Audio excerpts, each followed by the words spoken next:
Hi, welcome to the Omen Comics podcast, where we talk about everything to do with Omen Comics. And today we're going to be talking about Irish mythology, Irish culture, and everything to do with St. Patrick's Day. So today we're going to be looking a little bit at how Irish mythology and Irish culture impacted Omen Comics, our way of kind of looking at comics, maybe a little bit about our favorite Irish characters.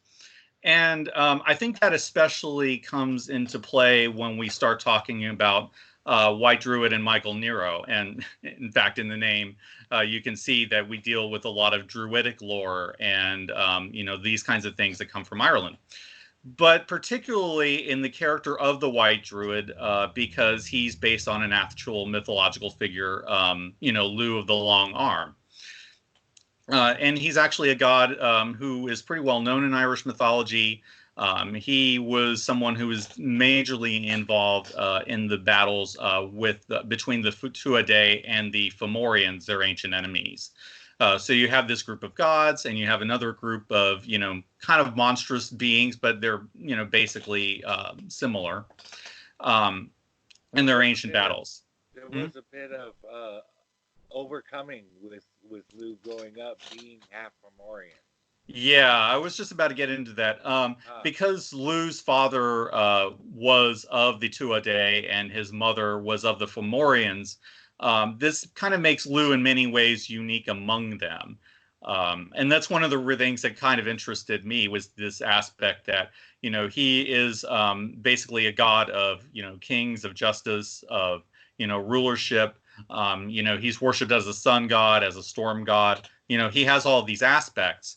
But, in addition to the more nobler things that Lugh stands for and represents, also being a healer as the White Druid, he also has this monster side of him, that is very much, comes from this savage, ancestry that he has. And so the idea of him kind of reconciling that was always kind of interesting to me, approaching Lugh. And also with his son Cullen, who is a character that we're going to see in the second issue, especially since he's kind of based on Cullen, who is an actual mythic hero in our lore. Let me hold you up just a second there. You say that Lugh now has a bit of a monster side because of the Fomorian heritage that he has. Mm-hmm. Could you get into that a little bit? Like, what kind of ways are those affecting how you do the character and parts of his personality? Okay. Lugh, for the most part, I kind of focus him on, the Tuatha side because, I want to kind of show that he's a little bit more, shall we say, controlled in all of that. But the reason that he is controlled comes from the Fomorian aspects. And this is why he is so guarded about, the way that he acts and always trying to maintain kind of a civilized image, is because he does have that fear of that side of him coming out. Now, sometimes he does end up needing it. And I will say that in the script to number 3, as I have it written right now, I found it kind of interesting that he kind of relates to a certain character that will show up. And the reason that he kind of relates to him is because he has that Fomorian aspect. So he can see how this person deals with violence himself. There is that element of violence that Lugh comes from, and he's committed a lot of violence himself over the years. He fought in major wars against not just the Fomorians, but a number of other cultures that he's lived with as an immortal over long, long years. So we kind of see that he does have violent moments to him, a violent side that he has to unleash at times, but it's not a side of him that he's proud of. And it's a side of him that he's trying to control. And I think that plays out in his arc in a major way as well, particularly when we start talking about the Circle of Shadows and Ezekiel. I gotta say, I'm looking forward to that, to the time when that Fomorian half kind of creeps out a little bit. Yeah. I'd like to see a little bit of that, like when the Elven Queen was tempted by the One Ring, how's he, Yeah. that kind of thing. Well, yeah, I mean the idea that Galadriel is like this refined regal figure, but there's a part of her that wants to be adored and wants to be loved, and will, and if given a little bit of power, will you see how much she's really repressing in herself. That's always Right. interesting, and I think Lugh is much the same. And if you look at Gandalf's also a kind of a good example because while he may be the wise wizard and all of this other stuff, I mean, you see how he is with the Balrog, when he really unleashes his full power and, his willingness to kill this creature in order to save his friends. Right. Right. You really see that, like, Gandalf was kind of even reserved a bit before Mhm. that point, but he stood right up to a Balrog. I mean, that was that. Yeah. Yeah, that kind of moment with Lou is going to be pretty exciting. Yeah. Yeah. Bilbo Baggins, Yeah. I'm not trying to rob you. Right. Right. Right. My face would have went just like that too. Yeah. Just like that. Yeah. Yeah. So there's a little bit of that. Yeah, he's the wise wizard and he's the white druid and all of that, but he's not always. All right. All right. Well, what kind of ways has Irish culture specifically influenced these characters? If you're looking at how you're doing the story, is Irish culture playing an influence in what you're doing there? More subtly with Lou, but I would say that with Cullen O'Sidhe, Lou's son, who's going to be showing up, that's definitely going to be there because he's definitely more of a traditional Irish character. And, being a folk hero, I really want to kind of get him accurate or at least reasonably within bounds to the character from the myths in that respect. He's somebody who definitely values honor in battle. He wants a glorious fight. He loves fighting, and you're going to see that when he shows up because he gets in a bar brawl.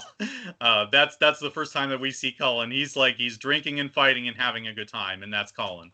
But at the same time, he's also someone who values nobility. I see him as kind of a traveling soldier of fortune up to this point. He wants a good cause to fight for.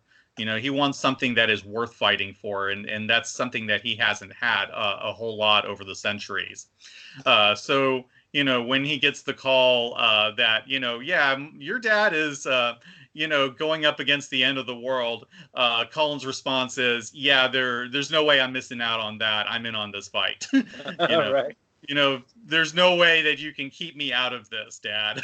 So, Yeah. so yeah, he's going to go in and he's going to help Lou. Not just because he's his father, though he does have a filial duty to him, but also because he's not going to miss out on an honorable battle. For the end of the world. Right. He said something along the lines of the end of the world and the White Druid. I'm in. Yeah. Yeah. Yeah. Yeah, but he's a hero. I mean, he has to have that strength of character.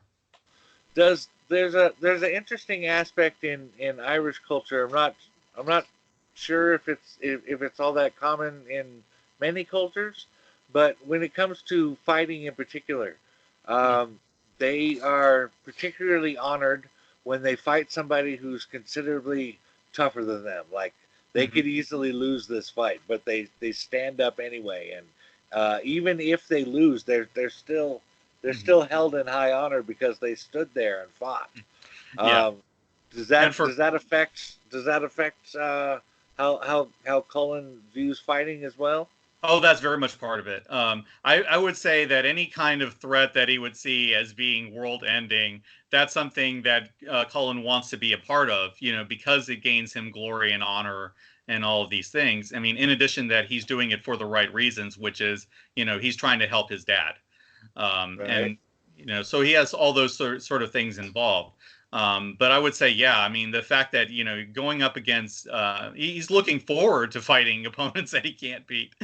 This is a guy who in his mythic adventures, would always be fighting very strong opponents and overcoming them. Right. Highly skilled opponents. like the rival that to Shothawk, who was nearly as good as she was, and he fought her and he won. Nice, nice. Well, Cullen's clearly a drinker, but he's not the only drinker. In fact, if I remember right, doesn't Lugh actually grow wheat to make his own beer? Yes, he does. He has his own. He has his own distilling company that he kind of uses mainly to sort of fund his efforts because even an immortal god needs a certain amount of cash to operate. So he does do that. I imagine that Lugh does every once in a while, on occasion, drink from his own supply. And I would also imagine that Cullen probably drinks quite heavily from that. Right, right, and you got to you got to imagine as far as beers go, when you're talking about an Irish deity making beer, Mm-hmm. that stuff's got to sell, and it's got Oh to yeah. sell big. I imagine he has a few secret recipes for his beer and maybe also whiskey. Nice, nice. Do you think that at some point we're gonna get to see any musical side to any of these characters? Like, it is very common practice in Irish culture to say go down to the pub and play some music, sing some songs, that kind of thing. Music is kind of ingrained in us. There was a saying back during I think it was World War I, that you can't get an Irishman to talk, but they will sing at the drop of a hat. That's kind of interesting. Actually, I imagine Lugh probably would. One of the things that Lugh is known for mythologically is being what's called a chief olam, which is kind of the equivalent of like a bard king. So Okay. he had like he was kind of like considered equivalent to status to a high king, but it was a position that was about being like a great bard or a great poet. So I would imagine, yeah, Lugh probably has done his share of singing, and I would say this is probably one of the things that binds him to Nero, because you're dealing with a man who is a punk rocker, and I imagine that they probably have sung a few lines every so often. I don't know when we would see it in the comic, but I would say I like to think that yeah, they probably go out every once in a while and do karaoke or something along those lines. Right on. You think at some point we'll get to see some poetry, be it magical or whatever from Lugh? Maybe not necessarily in Nero and Druid. I think I would like to be able to do that, but it depends on being able to fit it in. I could see it in another title though, maybe Guardians of Elan. That's certainly a title where we might see Lugh occasionally, and there might be occasions for that to happen there. You know what had not occurred to me until just now? Uh, Detective Pennywise is a bit of a bar hopper, as I like to say, or a bar fly maybe. Hmm. He when he's not working, he's usually drinking. That's kind of what Detective Pennywise does. And with Cullen coming to town, I could see, let's just say I could see all four of them, those three and Colin, going to a bar and having a wild night. right? Uh, and I can also see Pennywise being the sort of person that needs a drink just because his work really gets to him. It does. It does. He's I personally have written a pretty traumatic future for him. So I'm thinking he'll probably have quite a few occasions to drink. In fact, the first time we see Detective Pennywise was in Omen #2, Hmm. and he was at a bar drinking with his partner. Sounds right. Yep, yep. Right on. Let's see. Before we wrap up, let's talk a little bit about uh, favorite Irish characters from comics. Yeah. You had one that I was actually unfamiliar with, which I felt ashamed of because I'm such a DC fan. But why don't you tell us a little bit about this guy? Yeah, I'm actually not surprised, especially if you got in around the New 52 or around then, because this character debuted around the 90s, and that character is Tommy Monahan, the star of the Hitman series. Um, this is a character that I kind of got in a little bit on the ground floor and kind of jumped in and out, but I always liked the character. He was actually a Garth Ennis creation, and if anybody knows his Irishman, it's Garth Ennis. um, and you start seeing that in a lot of his books. But with Monahan, what I like about him is like, yeah, he's basically an assassin for hire. But he's a guy with kind of a heart of gold. He's not, somebody like Deathstroke who, is really bad at all being the job. Um, Monahan is actually like a fun guy, and he's just, he's in it for the paycheck, but he's also a guy who cares about his friends. He always has this group that he hangs around with in an Irish pub, and they play cards and they drink all the time. And you kind of Right. see that he has a life like outside of being that. And he only has actually two powers. He has the ability to pick up surface thoughts, and he has X-ray vision. But the thing is like he uses them completely, like in every way that Superman would not. uh, so yeah, he'll look at girls with And the he's a X-ray little vision, and inappropriate. yeah, yes, age in appropriate ways, yeah. But I mean, that's Garth Ennis for you. I'm not surprised. But but I will say, and I will also say, if you can find the issue where he actually talks to Superman on a rooftop, that is one of my favorite Superman related issues of all time.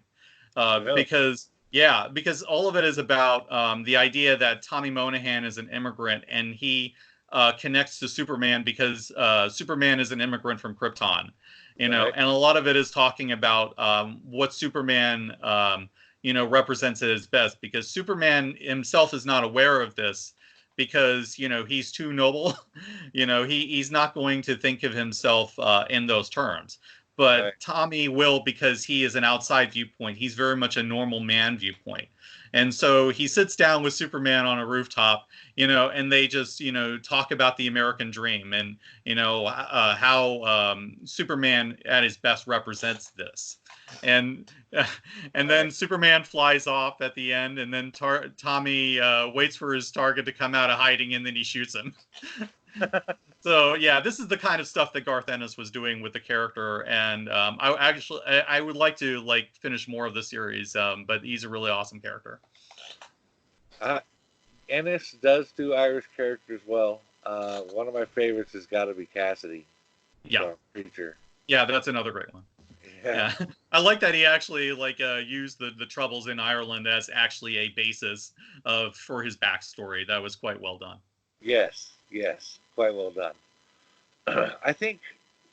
I think if we're talking, my favorite Irish character though is in. It's kind of cliche as it goes, but I gotta go with Matt Murdock. Mm. And one of the reasons I love Matt Murdock is his. I guess you could say it's his heart. Yeah. He's a really talented fighter, but I've seen Matt Murdock just get the living crap kicked out of him, and he always you give that guy a cause, you give that guy somebody or something to fight for, Mm-hmm. and he will fight through every but broken bone that he can manage. I He's his father's son for sure. I mean, Yes, that whole boxer aspect is something that kind of stuck with him. And the thing I like about that is that he's always struggling against that side of him. Like there's this part of him that really wants to do violence, that really wants that never gives up, that really kind of wants to wail on people. But there's also the fact that his father told him not to be like him. So here he is trying to be a lawyer, but having this boxer deep down inside him trying to get out. And I just love that conflict. right. I love his utter dedication to his cause. I mean, he doesn't. Uh, so there are superheroes that have secret identities where they have various jobs and they live separate lives, and then they put on their costume and then they go and fight crime. Matt Murdock isn't like that. Whether he's in his Daredevil costume or whether he's in a suit, he is fighting against injustice. Yeah. I just love that aspect of him. He is himself 24 hours a day. There isn't a part of him like that. Yeah, I mean, this is a guy who believes in the law. I mean, even though, sometimes he's kind of cognizant of the fact that the system doesn't work right.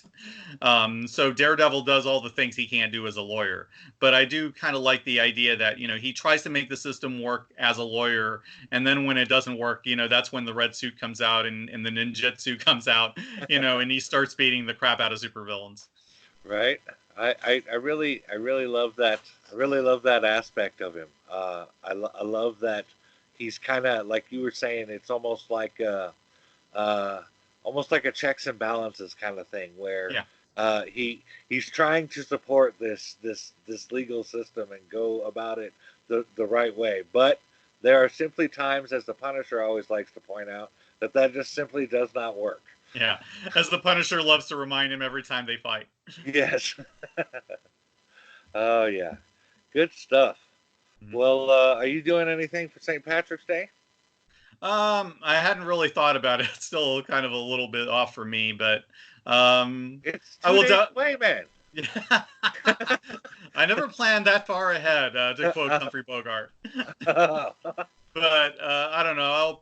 I don't know. It's given kind of like that we're still kind of dealing with the virus around here. I don't know how much I'll go out, but if I do, I'll probably watch some Irish movies. It seems like a good time to bring out John Wayne. Right, right. A good one to watch is Michael Collins with uh, Liam what Neeson. is no Michael Collins with the guy from Gangs of New Daniel Day-Lewis. Daniel Day-Lewis. I don't know why I confuse those two. That is a good movie to watch on St. Patrick's Day. If there's anybody that can play a superb Irishman, it is Daniel Day-Lewis. Right, and he does it well. I was blown away by his performance. Anyway, just a thought. I think I'm probably I'm gonna drink beer for like my once a year when I do it.